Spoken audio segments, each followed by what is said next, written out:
നമ്മളിന്ന് കുറച്ച് ഗ്രൈൻഡറുകളെ പരിചയപ്പെടുത്താം. നമ്മൾ ഉപയോഗിച്ച് കഴിഞ്ഞുള്ള റിവ്യൂ ആണ്. പിന്നെ നമ്മൾ കുറച്ച് ഗ്രൈൻഡർ വാങ്ങിയിട്ടുണ്ടായിരുന്നു. അപ്പം നേരത്തെ അതിന്റെ പിന്നെ ഫോട്ടോ ഇട്ടിട്ടുണ്ടായിരുന്നു. അപ്പം നമ്മൾ 3 വാങ്ങിയതാണ്. മൂന്ന് മൂന്ന് കമ്പനിയാണ്. അപ്പം അതിന്റെ റിവ്യൂ ആണ് നമ്മൾ ഇപ്രാവശ്യം പറയാൻ പോകുന്നത്. അപ്പൊ ഇതാണ് നമ്മൾ വാങ്ങിയിട്ടുള്ള 3 മെഷീൻ. ഇത് നമ്മൾ ഏകദേശം അടുപ്പിച്ച ദിവസങ്ങൾ, അത് ഒരു ദിവസം ഗ്യാപ്പിൽ അങ്ങനെ തോന്നുന്നു നമ്മൾ 3 മെഷീൻ വാങ്ങിയത്. നമ്മൾ ഉപയോഗിച്ചുകൊണ്ടിരുന്ന മെഷീനൊക്കെ കംപ്ലൈന്റ് ആയതും ഓരോ വേറെ സൈറ്റിലൊക്കെ ആയി വന്നപ്പോൾ ചില സൈറ്റിലൊക്കെ വർക്ക് എടുത്ത് കഴിയുമ്പോൾ നമ്മൾ അവിടെ എന്തെങ്കിലും പണി ബാക്കിയുണ്ടെങ്കിൽ നമുക്ക് അടുത്ത സ്ഥലത്തൊക്കെ പോകേണ്ടി വരുമ്പോൾ നമ്മൾ മെഷീൻ ചിലപ്പോൾ അവിടെ വെച്ചിട്ട് വരും. അങ്ങനെയൊക്കെ വന്നപ്പോൾ നമുക്ക് പെട്ടെന്ന് അർജന്റായി വന്നപ്പോൾ 3 മെഷീൻ അടുപ്പിച്ച് വാങ്ങിയതാണ്. ഇപ്പം 3 ഇതാണ്. ഒന്ന് കെന്യു മെഷീൻ ഇതുണ്ട്, കെന്യു. പിന്നെ അടുത്തത് BSC പവർ, പിന്നെ ഒന്നുള്ളത് കെയ്ത്താൻ. ഇങ്ങനെ 3 വാങ്ങിയിട്ടുള്ളത്. നമ്മൾ വാങ്ങിയിട്ട് ഇപ്പോൾ ഏകദേശം ഒരു 8 മാസത്തോളമായി. കാരണം ഞാൻ പറഞ്ഞല്ലോ ആദ്യം തന്നെ ഏകദേശം അടുപ്പിച്ച ടൈമുകൾ വാങ്ങിയത്. അപ്പോൾ 3 മെഷീൻ നമ്മൾ ഉപയോഗിച്ചിട്ട് എൻ്റെ എക്സ്പീരിയൻസ് ആണ് നമ്മൾ ഇപ്രാവശ്യം പറയാൻ പോകുന്നത്. കെന്യു മെഷീൻ നല്ല സുഖമായിട്ട് എന്നാ പറയണ്ടേ, ബാക്ക് സ്വിച്ച് ആണ്. സ്വിച്ച് ബാക്ക് കയ്യിൽ ഒതുങ്ങുന്ന ഒരു ചെറിയ മോഡൽ, വലിയ വെയിറ്റ്, ഓവർ വെയിറ്റ് ഇല്ല, സ്മൂത്ത് ആയ മെഷീൻ, നല്ല മെഷീൻ തന്നെ പറയാം. കാരണം തീരെ പിന്നെ ഈ വെയിറ്റ് കുറഞ്ഞ മെഷീനൊക്കെ ആയപ്പോൾ നമ്മൾ പ്രതീക്ഷിച്ചതിനെക്കാട്ടും പെർഫോമൻസ് ഇതിന് കിട്ടി. നമുക്ക് അധികം വൈബ്രേഷൻ ഇല്ല, കാര്യങ്ങളില്ല, നമുക്ക് വാങ്ങാൻ പറ്റുന്ന റേറ്റിലുള്ള മെഷീനാണ്. ഈ 3 മെഷീനുകളും ഏകദേശം ഒരു 2000 രൂപ റേഞ്ചിൽ വാങ്ങിയതാണ്. നന്നായി. ഇന്നിപ്പം GST ഒക്കെ കൂടിയപ്പോഴത്തേക്ക് ഈ ടൈമിൽ വിലയൊക്കെ അത്യാവശ്യം കൂടിയിട്ടുണ്ടെന്ന് തോന്നുന്നു. അപ്പോൾ ആ ഒരു റേഞ്ചിൽ വാങ്ങിയ മെഷീനാണ്. അപ്പം ഇതിൻ്റെ അകത്ത് ഏറ്റവും കയ്യിൽ ഒതുങ്ങുന്ന മെഷീൻ പിന്നെ കെന്യു ആണെന്ന് തന്നെ പറയേണ്ടി വരും. കെന്യു ആണ് കയ്യിൽ ഒതുങ്ങുന്നതായിരുന്നു. കാരണം ഏറ്റവും പിന്നെ അധികം വെയിറ്റ് കാര്യങ്ങളൊന്നും ഇല്ലാത്ത പിന്നെ നല്ല മെഷീനാണ്. ആർക്ക് വേണമെങ്കിലും വാങ്ങാം. നമ്മൾ റെക്കമെൻഡ് ചെയ്യുന്ന ഒരു മെഷീനും കൂടിയാണ്. പിന്നെയുള്ളത് BSC പവർ. ഇതിന് അത്യാവശ്യം വെയിറ്റ് ഉണ്ട്, അതിനനുസരിച്ച് പെർഫോമൻസ് ഉണ്ട്. പെർഫോമൻസിന്റെ കാര്യത്തിൽ 3 മെഷീനും മോശമല്ല, അത്യാവശ്യം ഒരുപോലെയുള്ള പെർഫോം ചെയ്യുന്ന മെഷീനാണ്. ഇതിന് വെയിറ്റ് ഇച്ചിരി കൂടുതലാണ്. ഒറ്റ കയ്യിലൊക്കെ ഹാൻഡിൽ ചെയ്യണമെങ്കിൽ ഇച്ചിരി ബുദ്ധിമുട്ട് കെന്യുവിനെ അപേക്ഷിച്ച്. പക്ഷെ കുഴപ്പമില്ല, എന്നാലും വെയിറ്റ് ഉണ്ടെങ്കിലും ഇതും പിന്നെ നല്ല വർക്കിംഗ് ഉള്ള മെഷീൻ തന്നെ, കുഴപ്പം പറയാനില്ല. ഇതിൻ്റെ RPM കാര്യങ്ങളൊക്കെ വരുന്നത് പിന്നെ 1200 വാട്ട്സ് ആണ്. അതായത് അത്യാവശ്യം ഭിത്തിയൊക്കെ കട്ട് ചെയ്യുന്നവർക്കൊക്കെ ഉപയോഗിക്കാം. 1200 വാട്ട്സ് ഉള്ളതുണ്ട്. കെന്യുവിൻ്റെ വാട്ട്സ് കെന്യു പക്ഷേ 850 വാട്ട്സ് ആട്ടോ. പക്ഷെ എല്ലാം റേറ്റ് ഏകദേശം സെയിം ആണ്. അപ്പോൾ ആ വാട്ട്സ് കുറവാണ് അതിൻ്റെ വെയിറ്റിന് അത്രയും കുറവ് വരുന്നത്. പിന്നെയുള്ളത് മെഷീൻ പിന്നെ കെയ്ത്താനാണ്. കെയ്ത്താൻ്റെ വാട്ട്സ് 950 വാട്ട്സാണ്.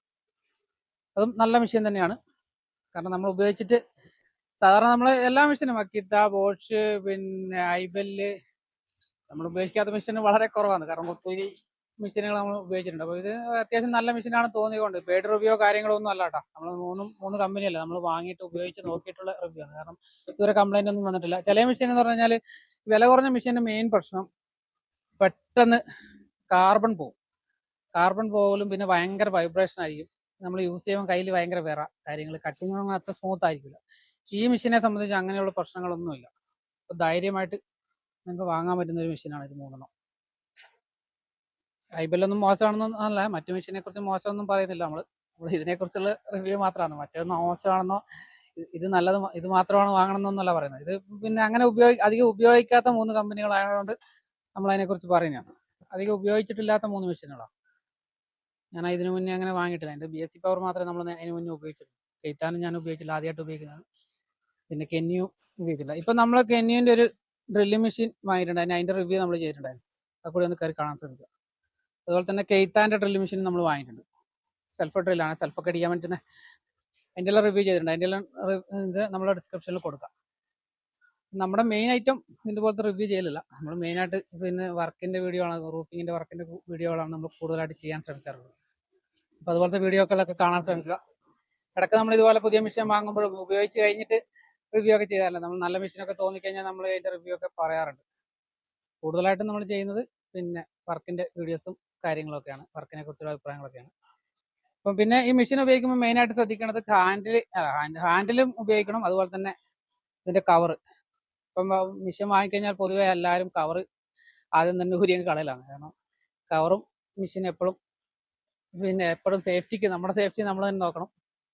നമ്മളെ സ്പീഡ് മാത്രം നോക്കിയിട്ട് കാര്യമില്ല. എന്തെങ്കിലും പറ്റിക്കഴിഞ്ഞ് കഴിഞ്ഞാൽ ആരും ഉണ്ടാവില്ല. ആദ്യത്തെ കുറച്ച് നാൾ ആരെങ്കിലും തിരിച്ചു പോകുമായിരിക്കും, പിന്നീട് ആരും തിരിഞ്ഞു നോക്കില്ല. അങ്ങനെ അനുഭവമുള്ളവരൊന്ന് കമൻറ്റ് ചെയ്യണം കേട്ടോ. എന്തെങ്കിലും അപകടം പറ്റിയിട്ട് ഉള്ളവരൊക്കെ, അപകടം പറ്റിയിട്ടുള്ളവരെന്നല്ല, അങ്ങനെയുള്ളവർ നിങ്ങളുടെ അനുഭവങ്ങൾ പറയുമ്പോൾ മറ്റുള്ളവർക്ക് അതൊരു പ്രചോദനമാകും. കാരണം പിന്നെ കവറൊക്കെ ഇട്ട് പണിയെടുക്കാൻ വേണ്ടി. അപ്പോൾ അതും കൂടി ഒന്ന് ശ്രദ്ധിക്കുക. അപ്പം ഇന്നത്തെ വീഡിയോ ഇത്രയേ ഉള്ളൂ. ഇനി നമ്മൾ പുതിയ റിവ്യൂ ആയിട്ട് വരുന്നതായിരിക്കും. അപ്പം നമ്മുടെ ചാനൽ ആദ്യമായിട്ടാണ് കാണുന്നതെങ്കിൽ സബ്സ്ക്രൈബ് ചെയ്യുക, അതുപോലെ തന്നെ നോട്ടിഫിക്കേഷൻ ഓൺ ആക്കി വെക്കുക. അതുപോലെ തന്നെ പിന്നെ വീഡിയോ ഇഷ്ടമായി കഴിഞ്ഞാൽ ലൈക്ക് ചെയ്യുക, ഷെയർ ചെയ്യുക, സപ്പോർട്ട് ചെയ്യുക. അതുപോലെ തന്നെ നിങ്ങളുടെ വിലയേറിയ അഭിപ്രായങ്ങൾ കമൻറ്റായി രേഖപ്പെടുത്തുക. ഇതുപോലുള്ള മെഷീൻ ഉപയോഗിച്ചിട്ടുള്ളവരൊന്ന് കമൻറ്റ് ചെയ്യണം. ഇതിനകത്ത് നിങ്ങൾക്ക് ഏറ്റവും കൂടുതൽ ഇഷ്ടപ്പെട്ട മെഷീൻ ഏതാണ് എന്നും കമൻറ്റ് ചെയ്യണം. കാരണം ഇതുപോലുള്ള മെഷീനല്ല, 3 മെഷീനും ഉപയോഗിക്കാത്ത ആൾക്കാർ വളരെ ചുരുക്കമായിരിക്കും. അപ്പോൾ ഇതിനകത്ത് നിങ്ങൾ ഉപയോഗിച്ചിട്ട് ഏറ്റവും നല്ലൊരു മെഷീൻ ഏതാണെന്ന് കമൻറ്റ് ചെയ്യുക. അതുപോലെ തന്നെ ഈ 3 മെഷീനുകളും ഉപയോഗിച്ചിട്ടുള്ളവർ നിങ്ങളുടെ അഭിപ്രായങ്ങൾ രേഖപ്പെടുത്തണം. നമ്മൾ പറയുന്നതിൽ നിന്നും മറിച്ചൊരു അഭിപ്രായം നിങ്ങൾക്ക് ഉണ്ടെന്ന് അതും കൂടി ഒന്ന് കമൻറ്റ് ചെയ്യണം കേട്ടോ. കാരണം മെഷീൻ്റെ കാര്യമല്ലേ, നമുക്കിപ്പം കിട്ടിയെന്ന് പറയാമല്ലേ. ഏത് മെഷീനാണെങ്കിലും ഇലക്ട്രോണിക്സിൻ്റെ ഐറ്റംസിൻ്റെ പ്രശ്നം എന്ന് പറഞ്ഞു കഴിഞ്ഞാൽ നമുക്ക് 100% ഗ്യാരണ്ടി ഒരു സംഭവത്തിന് തരാൻ പറ്റില്ല. ഇപ്പം മനുഷ്യൻ്റെ കാര്യമാണെങ്കിലും അങ്ങനെ തന്നെയല്ലേ. അപ്പോൾ നിങ്ങൾക്ക് ഏറ്റവും ഇഷ്ടപ്പെട്ടത് ഏതാണ് കമൻറ്റ് ചെയ്യുക.